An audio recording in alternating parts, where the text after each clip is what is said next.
नमस्कार दोस्तों। मुझसे आईबीएस के मरीज अक्सर ये सवाल करते हैं। बहुत सारे पुराने मरीज जो ठीक भी हो गए वो भी उस वक्त किया करते थे, और आज भी जितने नए आईबीएस के मरीज हमारे पास आ रहे हैं वो भी ये सवाल किया करते हैं कि सर, क्या आईबीएस कभी भी क्रोनिक प्रॉब्लम बन सकता है? क्रोनिक मतलब आपके आंतों से ब्लीडिंग, मतलब आईबीडी टाइप के लक्षण, मतलब क्रोन डिजीज बन सकता है, या फिर अल्सरेटिव कोलाइटिस। तो इसका सीधा साधारण सा जवाब ये है कि हाँ, बिल्कुल बन सकता है, क्योंकि आईबीएस के मरीजों में अक्सर डेंगू के लक्षण और टाइफाइड और मलेरिया, ये तीन तरह के जो बीमारियां हैं, ये बहुत तेजी से पकड़ती हैं, क्योंकि आंतें बहुत इजीली इन्फेक्शन डिटेक्ट कर लेती हैं, वो उसको ग्रहण कर लेती है। तो इनमें आप अक्सर देखिएगा कि आईबीएस वाले मरीज हों, वो तो कुछ हद तक सह लेते हैं, लेकिन जैसे ही आईबीएस आईबीडी में कन्वर्ट हो गया तो उनको आप अक्सर देखिएगा कि उनको टाइफाइड जैसी समस्याएं होती रहती हैं। उसका होने का रीजन एक तो उनकी आंतों की प्रॉब्लम, मतलब जो आंतों की फर्स्ट लेयर होती है, मतलब म्यूकस लेयर जिसको कहते हैं, वो म्यूकस लेयर पूरी तरीके से डैमेज हो चुकी होती है।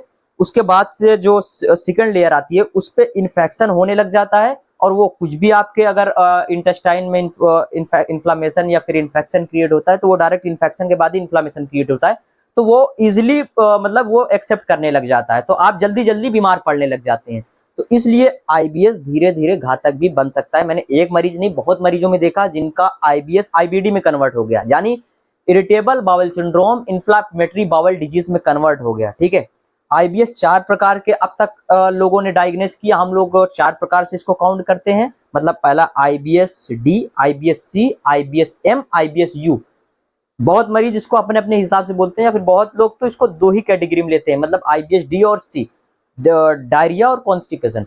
लेकिन जो एक तरीके से आईबीडी होता है, मतलब इन्फ्लामेटरी बाउल डिजीज, वो भी दो प्रकार का होता है। पहला है क्रोन डिजीज, दूसरा है अल्सरेटिव कोलाइटिस, और दोनों आपके आंतों में इन्फ्लामेशन क्रिएट करते हैं। अल्सरेटिव कोलाइटिस में तो बहुत बार ब्लीडिंग भी आपको देखने को मिल जाती है।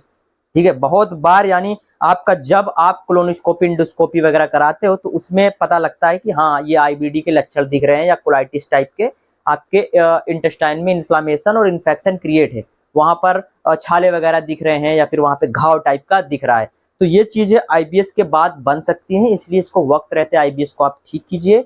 अगर आपको आईबीडी है तो उसको भी रिवर्स किया जा सकता है। मैंने बहुत आईबीडी के मरीजों को ठीक किया है। धीरे धीरे जो घाव थे वो इंटेस्टाइन, मतलब आपकी इम्यून सिस्टम और इंटेस्टाइन में जो भी लाइनिंग सब डैमेजेस हुए थे, वो धीरे धीरे ऑटोमेटिक रिपेयर होते गए, वो ऑटोमेटिक ठीक हो गए। अगर इसका इलाज आपने सही वक्त पे किया, अगर आईबीएस आपका ठीक हो जाता है तो ऑटोमेटिक वो रिकवर हो ही जाता है। यानी जो चोट होता है, शरीर अपने घाव को अपने आप ठीक कर लेता है, बस उसको खाली छोड़ दिया जाए, उसको और उस पर प्रॉब्लम ना डाली जाए। तो ये चीजें मैंने देखा, बहुत मरीज ठीक हो गए। अक्सर जो भी आते हैं ठीक हो ही जाते हैं, लेकिन इसमें आपको दिमाग को शांत रखने की जरूरत है, क्योंकि आईबीएस के मरीजों में ये देखा गया है कि उनकी भावनाएं भी काफी ज्यादा एक तरीके से सीरियस होती हैं। तो मतलब वो एक तरीके से इमोशनल बहुत जल्दी हो जाते हैं। तो ऐसे मरीजों को अपना माइंड भी काफी संतुलित रखना होता है, उसके साथ साथ आईबीएस के ऊपर काम करना होता है।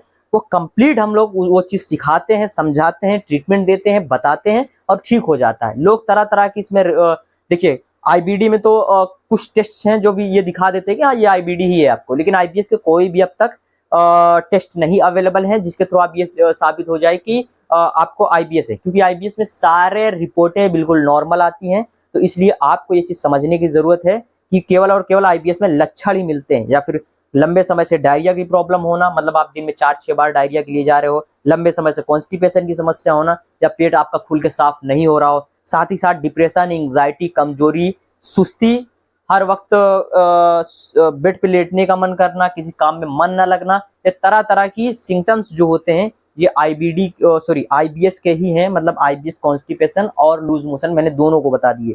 बहुत लोगों को पेट में भारीपन, खाना खाने के बाद पेट में भारीपन की समस्या लग सकती है, या पेट में खाना खाते ही पेट में मरोड़ जैसा उठ सकता है, या फिर खाना खाते ही तुरंत मोशन के लिए भागना पड़ जाता है।